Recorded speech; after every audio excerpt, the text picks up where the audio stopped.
दोस्तों नमस्कार, जय हिंद। स्वागत है आप सभी का एक और नए वीडियो में। गौरव भाई, आपका भी स्वागत है भाई। जय हिंद दोस्तों। जी तो दोस्तों, जैसा कि आपको पता है कि कल पाकिस्तान में जबरदस्त धमाका हुआ मस्जिद के अंदर, शिया मस्जिद के अंदर। गौरव भाई, उसके बाद भी पाकिस्तानी जो पॉलिटिशियंस हैं, मतलब मरियम नवाज टाइप के लोग बसंत मनाते रहे, डांस वगैरह करते रहे, पतंग वगैरह उड़ाते हम्म, रहे और सेलिब्रेट किया, दबा के सेलिब्रेट किया। मतलब बताया जा रहा है 150-200 लोग मारे गए उस धमाके में गौरव भाई। फिर भी उसके हम्म। बाद भी ये लोग सेलिब्रेट करते रहे, इनको कोई फर्क नहीं पड़ता भाई।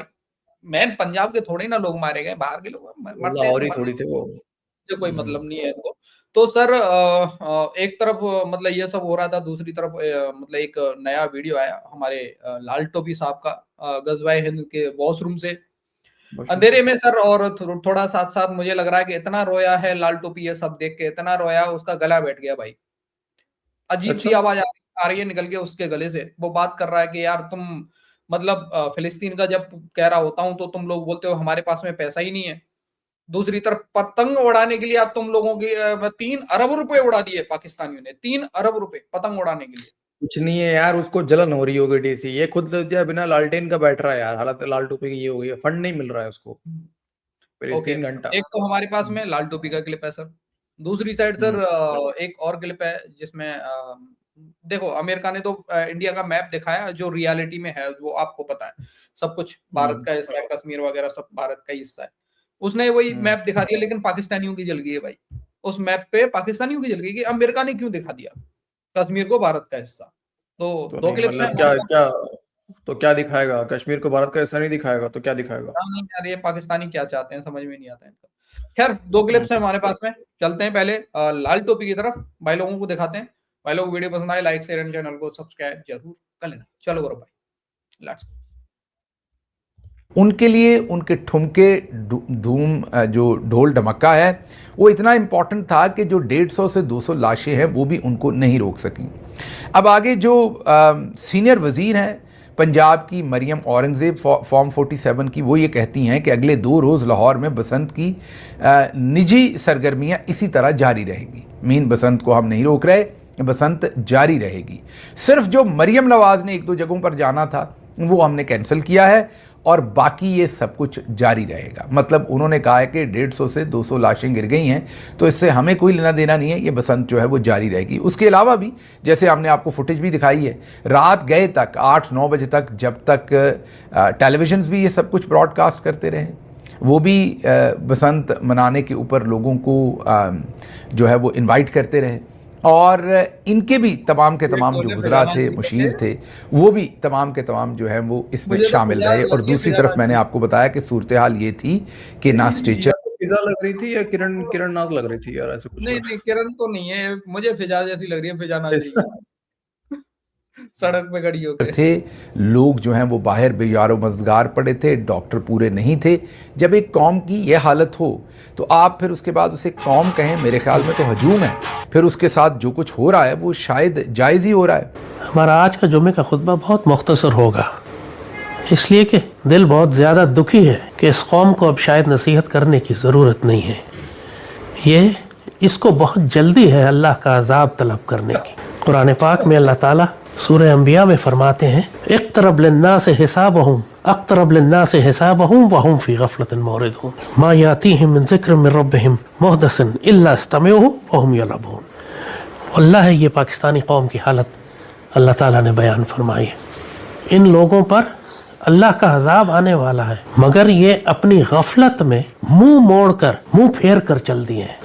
और जब भी इनके पास अल्लाह की जानिब से कोई नसीहत, कोई तंबीह, कोई अल्लाह का हुक्म पहुंचता है तो ये अगर उसको सुनते भी हैं तो सिर्फ मजाक उड़ाने लगते हैं। मजाक उड़ाने के लिए खेल कूद में तमाशा बना देते हैं उसको। आज हम गज़ा पैसे नहीं भिजवा रहे क्योंकि हमारे पास पैसे ही नहीं जमा हुए, और लाहौर में सिर्फ बसंत के लिए 5 अरब रुपया उड़ाया जा रहा है। कुछ कहते हैं 10 अरब है, कुछ कहते हैं 5 अरब है, मगर अरबों में है, इसमें तो कोई शुबा नहीं। अब मुझे बताओ, इस कौम को मैं क्या नसीहत करूं? फ़लस्तीन के मुसलमान मुझसे कहते हैं कि रमज़ान शरीफ आ रहा है, आप हमारी कफ़ालत करेंगे।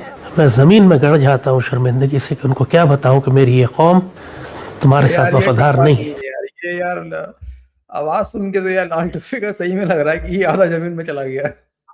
हाँ, ये मैं कह रहा हूँ ना सर, रात भर रोया है बेचारा, ये रात भर रोया बसंत देख के। अरे नहीं यार डीसी, ये रोने से ऐसा आवाज नहीं आता भाई, ये तो अस्पताल में भर्ती लग रहा है मुझे। ये आखिरी सांसें गिन रहा है और पाकिस्तानियों को कोस रहा है कि साला तुम मुक्त हो गए। हाँ। ये 5 अरब की पतंगें उड़ा देगी लेकिन गजा के मुसलमानों को खाना नहीं भिजवाएगी। तुम मुझे खुद बताओ, क्या तुम लोगों को जल्दी नहीं है अल्लाह का अजाब तलब करने की? इस कौम को और इसके हुक्मरानों को नजर नहीं आ रहा कि मुसलमान दुनिया पर यके बाद दीगरे किस तरह अल्लाह के अजाब नाजिल हो रहे हैं? ये जो कुछ मुस्लिम दुनिया के साथ हो रहा है ये अल्लाह की रहमत तो नहीं है, अल्लाह के अजाब है। उस गफलत और कोताही की वजह से जो इस उम्मत ने आज की खैरुल उम्मत के साथ किया फ़लस्तीन में। कल बड़े फ़ख्र से पाकिस्तान के कुछ उलमा अपनी तस्वीरें लगा रहे थे कि हमने डोनाल्ड ट्रंप के साथ नाश्ता किया, हमको पाकिस्तान से दावत दी गई, हम चल के गए, अमेरिका पहुंचे और अपने खुदा के दरबार में खड़े होकर उसके साथ हमने नाश्ता किया। ये पाकिस्तान के उलमा है। इन्ना लिल्लाहि व इन्ना इलैहि राजिऊन, इन्ना लिल्लाहि व इन्ना इलैहि राजिऊन। हुक्मरानों की हालत हमने तुम्हें बता दी। लोग कहते हैं जी हुकूमत का कसूर है, सियासी जमातों का कसूर है, फौज का कसूर है। लोग हमसे कहते थे कि जी अवाम के पास तो कोई इख्तियार नहीं है, अजाब आए तो हुक्मरानों पर आए, अजाब आए तो फौज पे आए। हमने क्या किया? तुमने बसंत की है इसलिए तुम पर अजाब आएगा। तुमने सैयदी रसूलुल्लाह की उम्मत को तन्हा छोड़ा है इसलिए तुम पर अजाब आएगा। इसीलिए हम कह रहे हैं कि अब इस कौम को शायद नसीहत करने का कोई फ़ायदा नहीं, अल्लाह के अमर का इंतज़ार करें। ना इसके हुक्मरान सुनने वाले हैं, ना इसके उलमा सुनने वाले हैं, ना इसकी अवाम सुनने वाली। इन सब ने अल्लाह उसके रसूल के साथ गद्दारी की है। कोई जवाज़ नहीं दे सकते, कोई दलील नहीं दे सकते, कोई उज़्र पेश नहीं कर सकते। इस बसंत वाले मामले ने तो हमारा दिल ही तोड़ दिया बिल्कुल। मैंने कहा ना, आज हम फ़लस्तीन पैसे नहीं भिजवा रहे कि हमारे पास $1000 भी जमा, मुश्किल थी 3 लाख रुपया नहीं जमा हुआ, और वहाँ 5 अरब रुपया 4 दिन में खर्च कर चुके हैं ये पतंगे उड़ाने के लिए। अक़्तरब लिन्नास हिसाबुहुम व हुम फ़ी ग़फ़लतिन मुरितून। लोगों पर अल्लाह का अज़ाब आने ही वाला है और ये अपनी गफलत में मुंह मोड़ कर फसाद कर रहे हैं। सिर्फ जब दुश्मन चारों जानिब से घेर कर हमें हलाक कर रहा था, हमने तुम्हें मदद के लिए पुकारा था लेकिन तुम बसंत उड़ाते रहे, तुम खरमस्तियों में लगे रहे, तुम उसी अमेरिका के पास जाके नाश्ते करते रहे, उसी को अपना खुदा बना लिया तुमने, और तुमको सैयदी रसूलुल्लाह की उम्मत का ख्याल नहीं आया। हिंदू मुशरिक किसी भी वक्त दाखिल हो जाएगा और ये हलाको खान बनकर दाखिल होंगे। अमेरिका किसी भी वक्त ईरान में और खलीज पर एक क़यामत खेज जंग लगाने वाला है। इनका प्लान तो 8 फरवरी का था, आज 6 फरवरी है जब हम आपसे बात कर रहे हैं। एपस्टीन फाइल्स में लिखा हुआ है ये कि जेफरी एपस्टीन और बिल गेट्स मिल के प्लानिंग कर रहे थे कि आलमी जंग, तीसरी आलमी जंग 8 फरवरी को शुरू की जाएगी, और तारीखें तकरीबन ये लोग करीब ला चुके हैं। जिस तरह पूरी अमरीकी फ़ौज ईरान और खलीज में पहुंची ईरान के ख़िलाफ़, ये जंग अगर शुरू हुई तो फिर यह वाक़तन एक आलमी जंग में तब्दील हो जाएगी। ये सारे खबीस बिल गेट्स का पाकिस्तान में दाखिला मना हो जाना चाहिए। पाकिस्तान के हुक्मरान इंतहाई जलील होंगे कि अगर एपस्टीन आइलैंड की सारी गलाजत निकलने के बाद भी बिल गेट को बुलाकर इज्जत दे। फिर ये लोग इंसान ही नहीं है, इनसे किसी खैर की तवक्को ही नहीं है। फिर आप लोग इंसान हैं, मुसलमान भी हैं या नहीं, मुझे तो शक है आप इंसान ही नहीं है कि जो बिल गेट्स और जेफरी एपस्टीन जैसे जलील कमीने को इज्जतें देते। और पाकिस्तान के सियासतदान, ये बदकार जानी जो जेल में बंद है, इसका कितना नापाक और मकरूह चेहरा सामने आया है एपस्टीन के सारे ड्रामे में। ये उसी नेटवर्क का हिस्सा है। ये हुक्मरान हमारे ऊपर मुसल्लत है। इन्ना लिल्लाहि व इन्ना इलैहि राजिऊन। लेकिन वही बात कही जब लोग हमसे कहते हैं कि जी अजाब हुक्मरानों की वजह से आएगा, अब अपनी आंखों से देख लो, अवाम पर इसलिए आएगा कि वो हुक्मरानों से ज़्यादा गाफिल है। अब कुछ कहने के लिए नहीं रह जाता, कुछ भी कहने के लिए नहीं है। अब अल्लाह के हुक्म का इंतज़ार करें। जहाँ तक हमारा ताल्लुक़ है, अल्लाह उसके रसूल और मलाइका और अहले फ़लस्तीन गवाह हैं कि हमने अल्लाह उसके रसूल के साथ वफादारी की। वफादारी की है, बिल्कुल सर। लाल टोपी ने हमेशा RIP लाल टोपी। Miss you bro. बेचारा, यार बताओ यार, बेचारा मतलब भले ही यार बंकर में सही, लेकिन मतलब बॉसरूम के अंदर सही, और लेकिन आवाज उठाता रहा है फिलिस्तीन के लिए, है ना, हमेशा आवाज रहा है यार। भले ही कभी इसराइल गया ना हो, देखा ना हो, गजा देखा ना हो कभी, लेकिन आवाज उठाते आया है। भले ही उसका मुनीर का नाम न ले खुल के, पर पेलता बहुत जरूर है भाई। नहीं लेकिन यार कुछ तो गड़बड़ हुआ, या तो पीटीआई वालों ने खोज लिया है इसको, ठीक है, और कुछ दे दिया है इसके मुंह में, तभी इसका हालत बुरा पड़ा हुआ है। इस उम्र में ठीक बात नहीं है सब, ठीक है, क्योंकि मैं देख रहा था यार, मतलब बिना नाम लिए मुनीर को पेला है इसने कि भाई जाके डिनर करते रहे ट्रम्प के साथ में। नहीं, इसके पहले आई थिंक इसने डीजल को भी गालियां दी थी ना, डीजल, मौलाना डीजल को। हाँ, डीजल को देता रहा है। मुझे लग रहा है उसी की पार्टी वालों ने कुछ दिया है इसको अच्छे से, तभी इसकी हालत ऐसी खराब है यार। दिल टूट गया यार, चलो। बुरा लगा यार, लेकिन यार गलत बात है पाकिस्तानियों ये सब यार। तुम सालों मतलब चलिए। एक तो बसंत पे पता है बसंत क्यों मना रहे हैं ये लोग? 19 साल के बाद बसंत करा ये लोगों ने, क्योंकि इनकी इकोनॉमी चल नहीं रही है बिल्कुल, ठीक है, और इसी हाँ। बहाने कम से कम थोड़ा पैसा निकलवाने के लिए कुछ पैसा बना लेंगे, यही सब ड्रामा हुआ है। चलो सिफारतकारी मतलब बहुत ज्यादा की है पाकिस्तान ने, आपको पता है इंडिया को आइसोलेट कर दिया है पाकिस्तानियों ने। तो उसी से रिलेटेड दूसरा क्लिप दिखाते हैं भाई लोगों को कि इंडिया को फिर से आइसोलेट किया है। आइसोलेट हो गए हम लोग। बसंत नहीं है, टीवी कह रहा है बसंत हो गई, बसंत हो गई। लोगों की इकोनॉमी बर्बाद है, महंगाई ज्यादा है, टीवी कह रहा है बिल्कुल कोई महंगाई नहीं है, सब ठीक है, सब अच्छा की रिपोर्ट है। हकीकत यह है कि वी आर टोटली आइसोलेटेड। ना सऊदी अरब पैसे रोल ओवर कर रहा है, ना यूएई रोल ओवर कर रहा है, चाइना हमसे नाराज हो गया और हमें अमेरिका बुलाता नहीं है। लेकिन टीवी क्या कहता है, बहुत जबरदस्त सफारतकारी पाकिस्तान की, और हर तरफ जनाब पाकिस्तान की जय जयकार हो रही है, और वो जो पाकिस्तान तन्हाई में था अब निकल आया और सेंटर पीस बन गया डिप्लोमेसी का।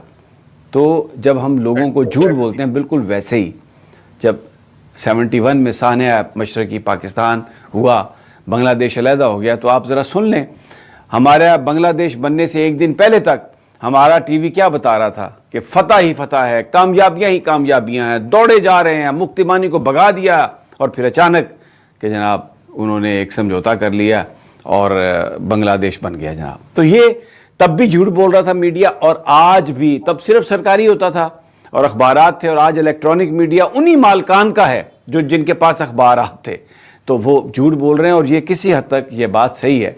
और मैं आपको एक और बात बताऊं, देखें ये आप ये देखें फोटो है जो यूएस ट्रेड ऑफिस ने भारत के हवाले से जारी की है। इसमें आज़ाद जम्मू कश्मीर को इंडिया का हिस्सा दिखा दिया गया है। आपको कहीं पाकिस्तानी मीडिया में खबर आई? और जिस ट्रंप को हम कहते हैं कि नोबेल पीस प्राइज़ मिलना चाहिए, ये उसके मुल्क का जो यूएस ट्रेड ऑफिस है, जो उनकी हदायत पर इंडिया के साथ निगोशिएट कर रहा है, उसमें उन्होंने उसको जो कश्मीर है सारे का सारा, जो आज़ाद कश्मीर है, उसको डाल के तो इंडियन टेरिटरी उसको डिक्लेयर कर दिया। तो जब मीडिया इस किस्म की बात नहीं करेगा, झूठी सफारतकारी की खबरें देगा। और फिर मैं आपको बताऊं एक चीज़ और, कि हमारी जो फ़ौज है उस पर जो तनकीद है ना, उसकी एक बड़ी वजह वो लोग हैं जो इस वक्त उन्होंने फ़ौज में अपने साथ जोड़े हुए हैं। यार एक बात बताओ यार डीसी यार, पाकिस्तानी ठहरे गुलाम लोग, ठीक है, उनका क्या काम है आजाद कश्मीर से यार? अरे यार ट्रंप ने बोला तो है ना, पाकिस्तानी कुछ दिन पहले खुश हो रहे थे ना, ट्रंप ने बोला है कि मैं सालिसी करूंगा इंडिया पाकिस्तान के बीच में, ये कश्मीर के मसले को लेकर सालिसी मैं करवाऊंगा। तो वो सालिसी कर रहा है सर, ट्रंप सालिसी ही कर रहा है, वो दिखा रहा है कि एक्चुअलिटी में भी यार ये लोग इंडिया को ही मिले। ये लोग जलते हैं। उसके बाद देखो ना, आइसोलेट होने का मतलब क्या है पाकिस्तान के लिए? पाकिस्तान के लिए आइसोलेट होने का मतलब है कोई कर्जा नहीं दे रहा है तो पाकिस्तान आइसोलेट हो गया, कोई लोन को रोल ओवर नहीं कर रहा है, पाकिस्तान आइसोलेट हो गया।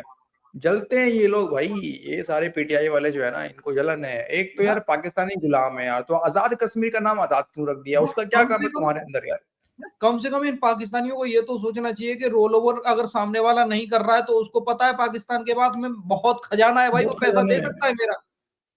पाकिस्तान वही बात हो गई ना, एक तो पीओजेके को भारत का हिस्सा नहीं दिखाएंगे तो क्या दिखाएंगे? दूसरी बात, लेकिन तुम्हारे पास मान ले डीसी बहुत सारे पैसे, मुझे पता चल गया तेरे अकाउंट में भाई दबा के पैसे पड़े हुए हैं, लेकिन तू हर महीना मेरे से पैसा मांग रहा है, गौरव भाई यार देखना यार महीना खत्म, यार पैसा खत्म होने वाला है। असल मैंने बोला बेटे तेरे पास पैसे तो बहुत है, तू हर महीने पैसा मेरे से मांगता है। एक दिन आप मुझसे बोल ही दोगे भाई मेरे पास नहीं है, सॉरी यार पैसे हैं नहीं। अपना पैसा नहीं लगा रहा, मेरे से पैसा मांगे काम चला रहा है, अपना पैसा सेफ रखा हुआ है। तो भाई यही समझ में आ गया सऊदी वालों को, अमेरिका वाले को, अच्छा बेटे खजाना रखे हो $1 ट्रिलियन का, पैसे मांग रहे हो हमसे। बताओ यार 3,000 ट्रिलियन यार 8 ट्रिलियन पता है कितनी, 3,000 ट्रिलियन ही बताया था एक पाकिस्तानी ने, तो 3,000 ट्रिलियन का खजाना है इनके पास में। बताओ बार तो अमेरिका को खरीद लेंगे, कितनी बार तो अमेरिका को खरीद लेंगे ये। बिल्कुल बिल्कुल खरीद हमें दे रहे तो हम तो आ जाएंगे पाकिस्तान के सामने। ओके भाई लोग, भाई अपनी कुछ भी है। ओके भाई लोग, तो ये था आज का हमारा वीडियो। अपनी राय कमेंट सेक्शन में जरूर देना, वीडियो पसंद आई हो लाइक शेयर कर देना। मिलते किसी नेक्स्ट वीडियो में। जय हिंद गौरव भाई एंड जय हिंद सभी भाई। जय हिंद दोस्तों।